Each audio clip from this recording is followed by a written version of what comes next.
हरिओम,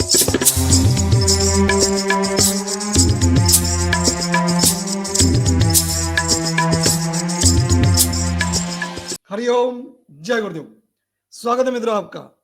मित्रों, 1 मार्च 2024 को 10.5 साल पूरे हो गए पूज्य संत श्री आशाराम जी बापू के कारावास को, और ये बहुत ही दुर्भाग्यपूर्ण है समाज के लिए, राष्ट्र के लिए, और मैं कहूंगा कि पूरे विश्व के लिए।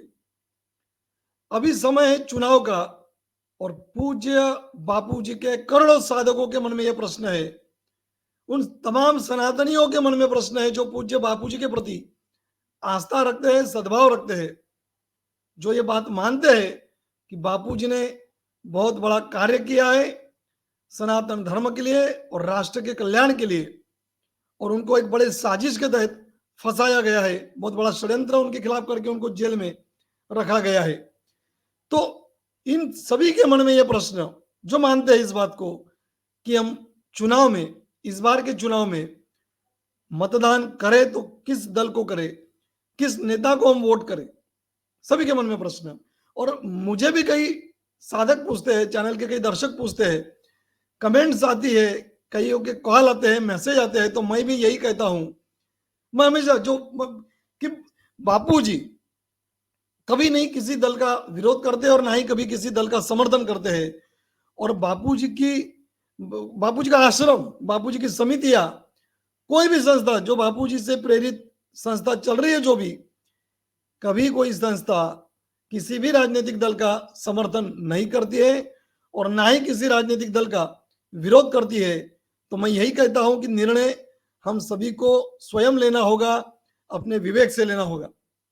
और कल रामा भाई जी, जो भी वीडियो क्लिप में आपको यहाँ दिखाने जा रहा हूं, बहुत ही बढ़िया बात उन्होंने कही है, मैं पूर्णतः उनसे, मुझे वो बात अच्छी लगी, इसलिए वो मैं आपको यहाँ दिखा रहा हूं। आप सहमत हो तो कमेंट कर सकते हैं, कमेंट में अपने विचार प्रकट कर सकते हैं, नहीं सहमत हो तो वो भी आप बता सकते हैं, और यदि सहमत हो तो इसको लाइक करके इसको शेयर भी जरूर कीजिएगा वीडियो को। चलिए सुनते हैं रामा भाई ने कल क्या कहा। रेवाड़ी, हरियाणा, 14 अप्रैल 2024 का ये रामा भाई का सत्संग कार्यक्रम कल ही का, सुनिए। किसी ने सवाल किया, उनसे क्या जवाब दिया रामा भाई ने, यही प्रश्न कि हम वोट दे तो किस आखिर हम मतदान करें तो किसे करें। सुनिए रामा भाई। मुख्यालय से अभी वोट किसको करना है इसकी कोई क्लियर गाइडलाइन नहीं है, और पिछले 2 चुनावों में भी ये हौच पौच में आ, क्योंकि सारी बड़ी पार्टियां देश में 2-3 लोगों के बंधक हैं, हर पार्टी में ऊपर के 2-3 लोग हैं, उन्हीं के बंधक हैं, और व्यक्तिगत रूप पे सांसद से, विधायक से मिलते हैं तो वो सब राजी होते हैं कि बापूजी बिल्कुल सही हैं, और वो साथ भी खड़े होते हैं हम लोगों के। और गुरुजी ने कई बार बोला है कि जो आपका साथ दे, किसी भी पार्टी का हो, जो आपका साथ दे, सनातन का साथ दे, उसका हाथ मजबूत करो।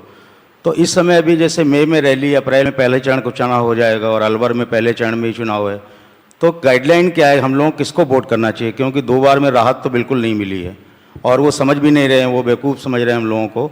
वोट तो करते ही हैं, तो कोई गाइडलाइन या तो जारी की जाए या हम लोगों को बताया जाए, या फिर जैसा गुरुजी कहते हैं कि आपको जैसा उस क्षेत्र में जिसने जो सहायता करी वैसा किया जाए, उसमें कुछ गाइडलाइन चाहिए। ये प्रश्न है हम सभी का, करोड़ों करोड़ों साधकों का, है ना। अब सुनिए रामा भाई क्या कहते हैं, क्या रामा भाई ने क्या जवाब दिया, सुनिए। वो गुरुदेव तो संदेश यही देते हैं कि वोट तुम्हारी ताकत है और अपना मतदान तो करना ही चाहिए, और मतदान करते ही आए हैं, पर मतदान क्यों किया जाता है, सोचने वाली बात है। हम अपना मत, अपना विचार उसके विचार में मिला कर के, उसको चुन कर के, चाहे हम विधानसभा में भेजते हैं, चुनाव जिता कर के, या लोकसभा में भेजते हैं, तो हमारी आवाज़ बन के वो वहाँ हमारी आवाज़ को उठाए, हमारे अधिकारों की रक्षा करे।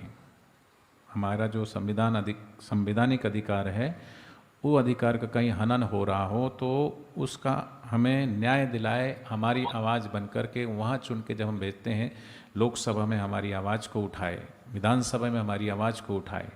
पर ये बताएं कि इन 11 सालों में हम चिल्ला रहे हैं, हम पुकार रहे हैं, हम बोल रहे हैं, बार बार हम कह रहे हैं कि बापूजी निर्दोष हैं और बापूजी के प्रति कोई एविडेंस नहीं है, फिर भी किसी भी सांसद ने संसद के अंदर क्या हमारी आवाज़ उठाई?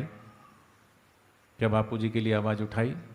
ये तो राजनीतिक दावपेच है कि आपके सामने आते हैं तो वो आश्वासन तो दे देते हैं, संपत्ति भी जता देते हैं। अभी जब बापूजी इस सिचुएशन में, इतनी क्रिटिकल सिचुएशन बापू की, हार्ट पेशेंट, 3 ब्लॉकेज, और चढ़ने उतरने में बापूजी को इतनी तकलीफ़ होती है, उसके बाद भी राजस्थान सरकार से या पीछे कल मैं अभी कोटा गया था तो कोटा में ओम बिरला जी से भी मिले थे, तो कम से कम इतनी राहत दिलाने के लिए कहा गया कि बापूजी को कम से कम वज्र में ना भेजा जाए, बापूजी के लिए कम से कम एम्बुलेंस की व्यवस्था की जाए। और बापूजी की जो सिचुएशन है अभी, उस सिचुएशन में बापूजी को कभी भी अगर हार्ट का अटैक पड़ जाए, अभी 2 या 3 4 5 ऐसे अटैक आ चुके हैं, और इस सिचुएशन में जहां उनका 99% एक ब्लॉकेज, दूसरा 98% और तीसरा ब्लॉकेज 75%, 3 ब्लॉकेज। अब वज्र जो होती है उसका प्रोसीजर है कि बापूजी को अगर पेन उठता है तो पहले गार्ड कटती है, मतलब पर्ची कटेगी, फिर फ़ोन किया जाएगा, फिर वो वज्र गाड़ी और उसमें सिक्योरिटी आएगी, उसमें ही प्रोसीजर में 2-3 घंटा लग जाता है। तो इस 2-3 घंटा के दौरान कोई अनुचित घटना हो गई तो उसका जिम्मेदार कौन? तो जो उनका संवैधानिक अधिकार है, वो संवैधानिक अधिकार भी उनको नहीं दिया जा रहा है। तो हम अभी तक तो हम करते ही आए हैं, कर ही रहे हैं।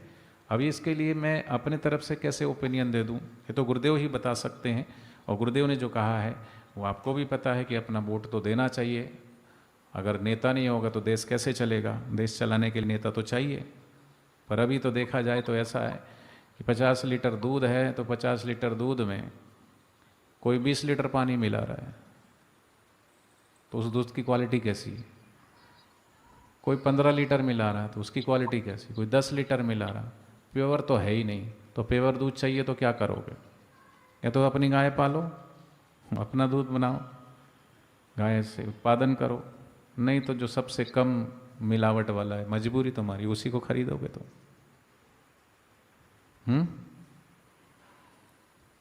तो किसको देना है ये आप स्वतंत्र हैं, और मैं ये नहीं कह सकता कि भाई आप उस पार्टी को दो या उस पार्टी को दो।